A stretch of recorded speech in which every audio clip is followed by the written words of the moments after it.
Good morning, everybody. As we go to the Chitas, the new Parsha, the portion of Yisro, and we go to the portion of the week. We are holding in the beginning, chapter 18, verse number 1, the first Risha in the first reading of the Torah, as it is Sunday, the 18th day of Shvat.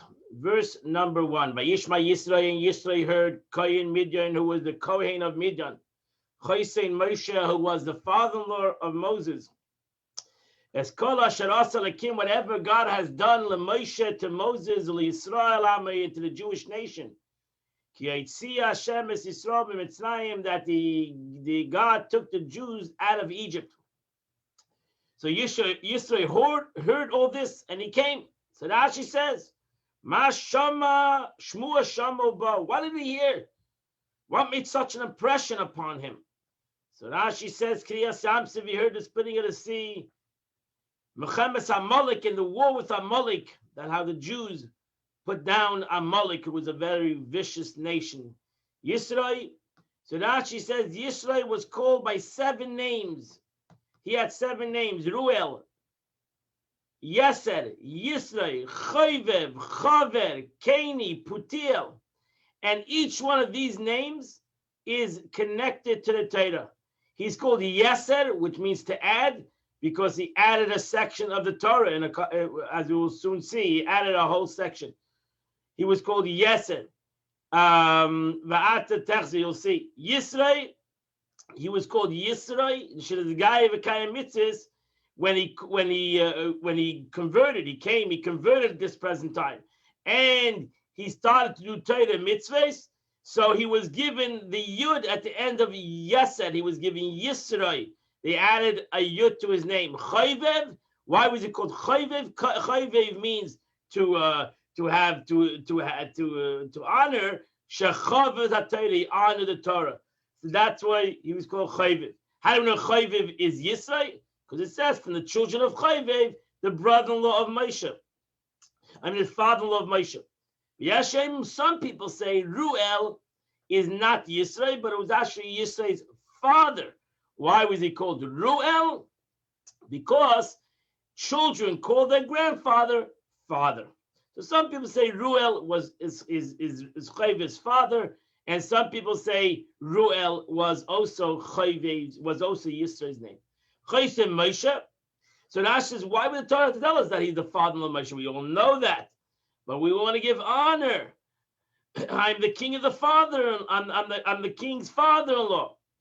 In the past, Moshe attributed this to his father-in-law. We know that Moshe Rabbeinu always showed honor to his father-in-law, as it says.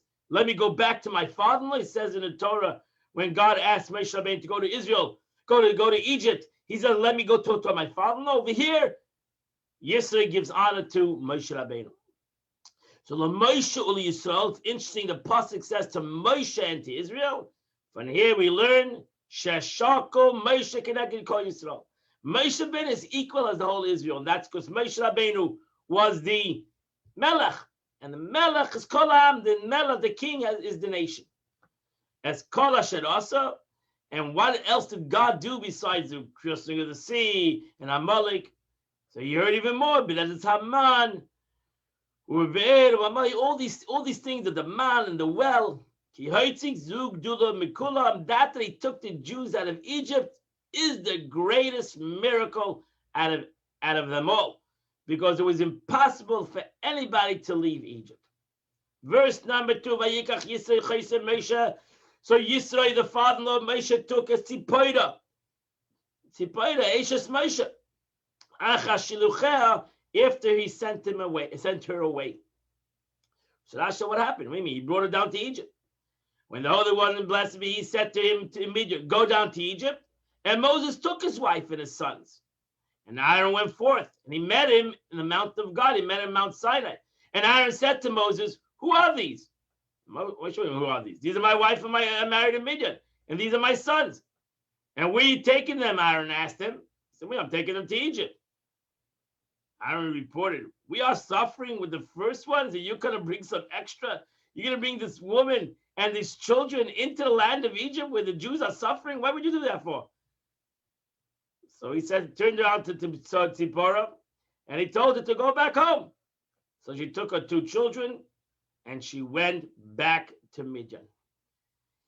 Verse number 3, Shnei Baneha, and the 2 children, Gershom, who the first one was Gershom, because he called him Gad Hayisi Be'eretz Nochi, I'm a stranger in a foreign land.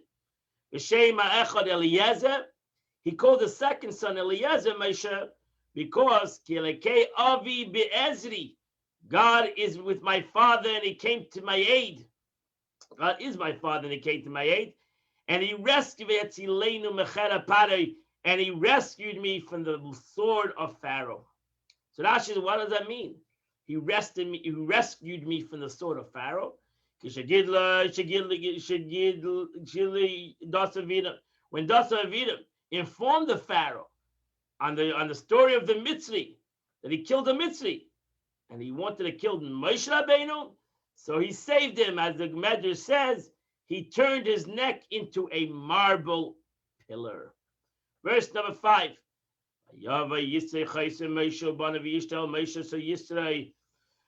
Father of Moshe and his sons and his wife came to Moshe in the desert, where he was encamped at the mountain of God. We know who was in the desert. Without the text, so what does the Torah tell us? The Torah over here wants to talk about the greatness of Yisrael. Yisrael lived in the midst of great honor of the world. He was a kohen, he was a priest, he was a biknake. But his heart prompted him, he dropped everything to go forth in the desert, in the wasteland. He should come to a desert and become part of the Jewish nation. He dropped all the glory, dropped all the power. That shows what kind of great person he was. That he's willing to convert and give up everything that he had. Verse number 6. And they told Moshe, they told him, informed him, your father-in-law is on his way. She has with him is your wife and your 2 children. The messenger came and told him, it's the beginning. Yisrael said to tell Moshe Rabbeinu, if you're not coming out for my sake, say begin Ishtecha. Come out for your wife's sake. Begin Ishtecha. If not for your wife, come out for your children. Moshe self-understood. Moshe heard his father-in-law and his wife and his children are coming. He went out. He bowed down to him. He hugged him. He kissed him. And they greeted one another. He brought them into the tent. So now she says, Yisrael was afforded great honor at that time. Basically, Moshe Rabbeinu showed him great honor. Why? Because once Moshe Rabbeinu went out, Aaron, Nadav, and Avihu went out. Once they went out, the whole Jewish nation, whoever saw Moshe and Aaron and Nadav and Avihu, these great people going out to greet this person, everybody went out to greet Yisrael. So now she says, any day I don't see who bowed to who. Doesn't say, the Torah doesn't tell that Yisrael bowed to Moses, that Moses bowed to Yisrael. But when it says one another, ish l're'eyu, a man to his fellow, who is the man? I would say this is Moshe Rabbeinu. So therefore, I would say that Moshe bowed to ish l're'eyu. And Moshe Rabbeinu was the one who did the shtachava, to honor his father. Verse number 8, Moshe Rabbeinu told his father-in-law,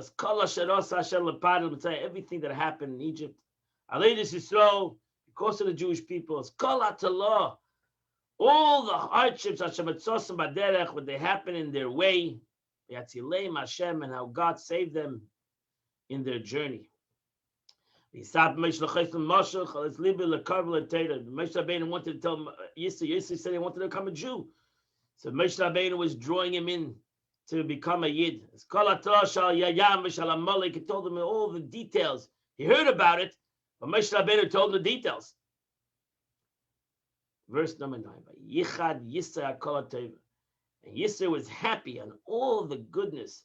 As Yisrael, what happened to all the goodness that God gave to the Jewish nation, and especially that he saved them from the land of Egypt. Vayichad, Rashi says Vayichad is an interesting word. Vayismach Yisrael. So the simple meaning is he was happy. Vayichad is the concept of happiness. In the Medrash it says his flesh became prickly. It became like because he was upset about the destruction of Egypt. This is a source, it's popular to say, do not disgrace a Gentile in the presence of a convert. Even one of the 10th of generation after conversion, since he was once part of a different nation, it's gonna bother him. So therefore, over here, the Medrash says a negative thing, that when Moshe Rabbeinu was telling him all about the destruction of Egypt, Yisrael felt a little bit bad that what happened to the Egyptians. Al kol ha'teva, and all the good. So Rashi says again, the tevas haman, the goodness of the bread from heaven, va'be'er, and the water, the rock, va'be, va'teira, kulon ha'shehita v'Mitzrayim, and on above them all, how God saved them from Egypt. Because until now, even as one slave couldn't leave the land of Eden. Nobody could have run away from Egypt, even a simple slave. So your artist was to get us. This land was totally shut down. And here 600,000 men just marched out of the country. He said, that is unbelievable. And we know that Yisrael knew Mitzrayim very well because he was one of the advisors of the Pharaoh. Verse number 10. Baruch Hashem. So Yisrael said, thank God that the able to save you from Mitzrayim. From your hand of Pharaoh. He said, I can. We have to thank God how they're able to rescue. God rescued the people from the land of Egypt. So Rashi says, wow, he was so impressed because Miyad Mitzrayim, Umma Kosher, forget about the king. The nation is a rough nation, and Miyad Pari is a rough king. So all of this, he had a rough nation, rough king, and the Eibishter God took them out of Egypt. Verse 11. After your deity, now I know. God is the greatest God. Because for the thing that they plotted, he came upon them. So Rashi says, now I reckon I knew the God. He was a priest of gods. He said, now I know God. I realize. So Rashi says this teaches us that Jethro was knowledgeable in all types of idol worship. He said it's all nothing to who God is. He said, wow, look how God punishes what the person wanted to do. The Egyptians tried to destroy the Jews through throwing the children into the river, and they were exactly punished with their own medicine. They planned wickedly. The expression, the very pot which they cooked, they themselves were cooked. So the Eibishter punishes a person in what he did wrong. Verse number 10. 12. Yisrael took oilus, vachim, he brought sacrifices. And Aaron and all the people of Israel came to eat bread. So now she says, because it was an oiler is brought up totally on the Mizbeach. Zvachim is a peace offering. Who was Moshe Rabbeinu? So what happened to Moshe Rabbeinu? It says, where was Moses? He was the host. So therefore it says, Moshe Rabbeinu said, I'm the host. Moshe Rabbeinu said, I'm the host. Everybody's going to sit. I'm going to serve everybody.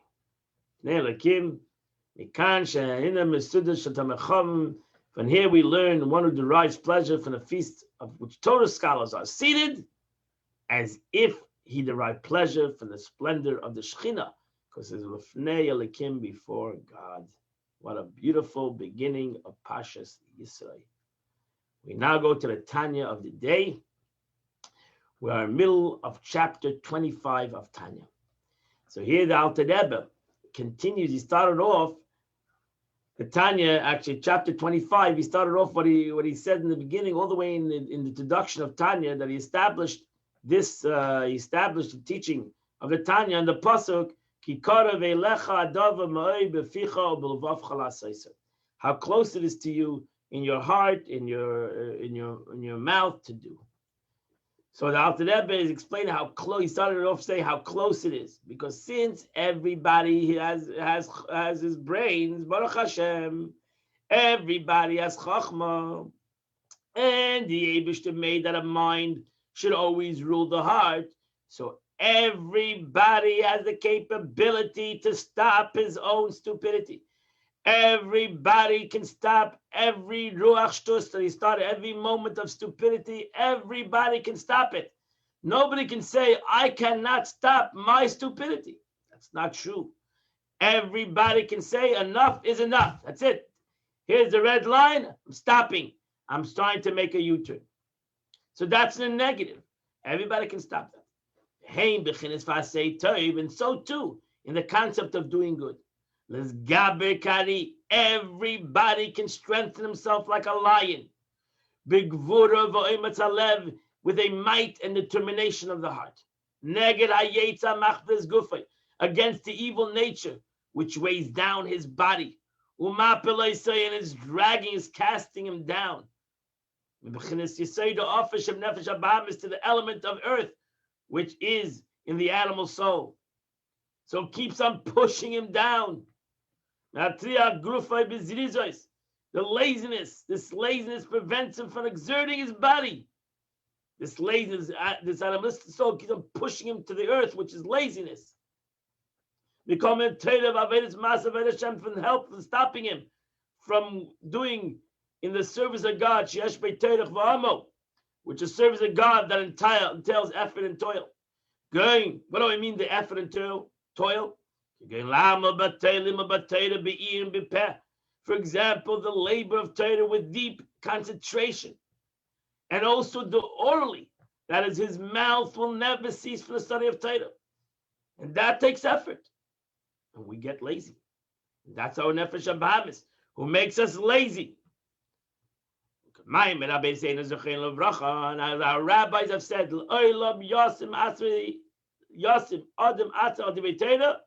a man should always submit to the words of Torah like an ox to its yoke and a donkey to its load. Takes effort. You're right. It's not easy. We get lazy. But it's not going to come easy learning Torah. So too in prayer. Prayer is also not easy. Especially with kavana, devout prayer. Because he should exert himself with his strength. He can muster all the strength he can muster. And so to regard serving God with monetary matters. Like tzedakah, it's not easy. It's hard. All these that we want to do it, believe shalom, we want to daven, we want to learn, we want to do tzedakah, we want to do these things. But we have the mechemes hayetzer. We have where we must struggle with the evil inclination and its tricks. To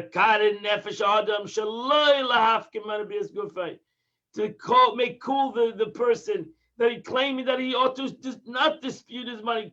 Hold your money. In case of charity or his health, in matters requiring physical exertion. Don't. You have to take your life. You got to sleep longer. Oh, the minyan is early. No, sleep a little longer. You need to rest. This is all the mechanisms of my animalistic soul. Shalom made negla kafshay. It's very, so the Alter Rebbe says, Shalom made negla kafshay karav made al adam. It is very easy for a person to resist and subjugate his nature when he considers deeply that to conquer his nature is all the above, in all of the above and more, he has the capability. Itake, it's going to be work, but it's not out of his reach. It's very close to him to do it. It's very possible for him to do it. There's no excuses. Shalom Kashi, it's very easy for a person to resist, subjugate his nature when he considers deeply. I said it's to conquer his nature. In all the above and more, Allah says, Hafachai mamish. And to, in fact, to do the very opposite. To exert himself strenuously, both bodily and financially, is more lighter than the suffering of death. Again, he has to look at it again. If he's ready to go on Mesiras Nefesh, to give us a life for God, he should be ready to give all his money to God. If he's ready to give his life for God, he should be ready to learn Torah with a little bit of exertion. If I'm ready to give my life to God, I should be not a big problem to go daven and pray with kavanah. I'm ready to give my life. And yet he's lovingly willing to accept the pain of death. God preserve us. To put to death, he would do it with love. Not to be cut off from God. I feel not to worship an idol. So if I'm ready with love to give my life up, not to worship an idol, I shouldn't be ready with love to do something good? Doesn't make any sense. So therefore, it's really close to you. Your Yetzer Hara is talking you in. My Yetzer Hara is talking me in that it's not close. So certainly then he ought to accept lovingly and willingly the comparatively minor pain of exerting himself in the performance of a mitzvah of davening or learning, exerting myself to learn. I'm ready to give up my life. I can't exert myself to learn. I cannot exert myself to pray. I cannot exert myself to do a mitzvah. There suddenly I become lazy in order to bind himself with God's eternal bond. I know, because a person has to realize, when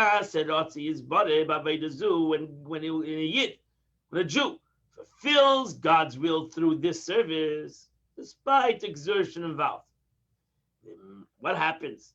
His galaba pnimis ratzanelia in the most divine will be revealed in it, in this mitzvah.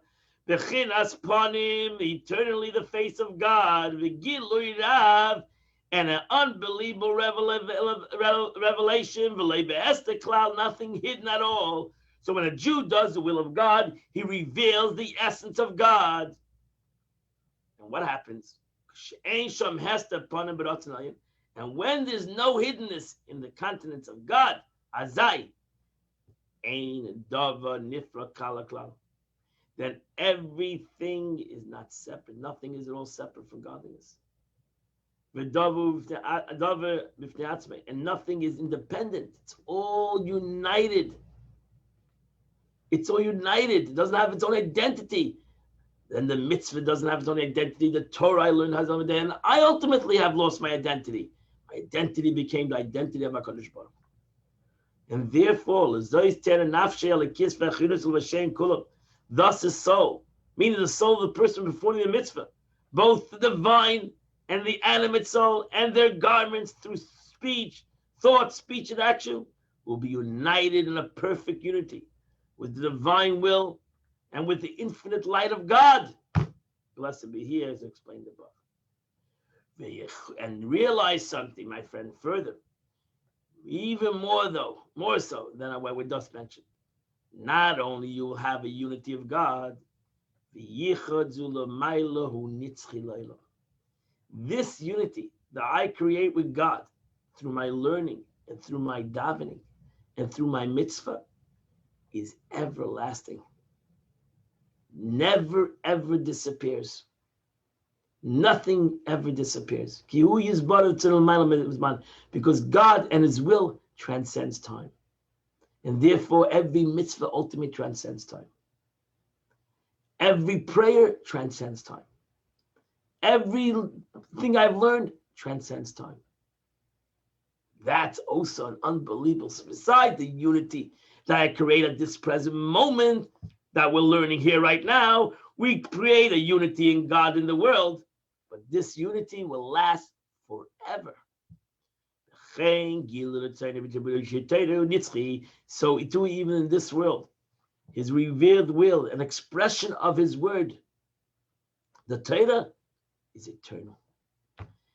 As it's written, V'dvar Hashem Elokeinu v'dvar Elokeinu yokum lad. The word of our Lord shall stand forever. Udvarav chayim v'kiyam, and the verse says his words live and endure eternally. V'layachlif v'layomer daita, and he will never be altered or exchanged with laws of the Torah. So therefore, wow, everything, every word that we say, every mitzvah we do, not only we connect ourselves with HaKadosh Baruch Hu, with God, but actually becomes one with HaKadosh Baruch Hu. And that ends the Tanya of the today. Today is the 18th day of the month, 18th day of the month of Shvat. So now, if you would we go and we say the Tanya, chapter 88, chapter 89, chapter 88, and chapter 89 of Psalms, Tillim, you would have done the chitas of the day. I wish you a beautiful day, a beautiful week. God bless you all. We're going to learn Tanya today at 10 a.m. Thank you very much. God bless you all. Beautiful Chumash and beautiful Tanya of the day. Bye, Sarah.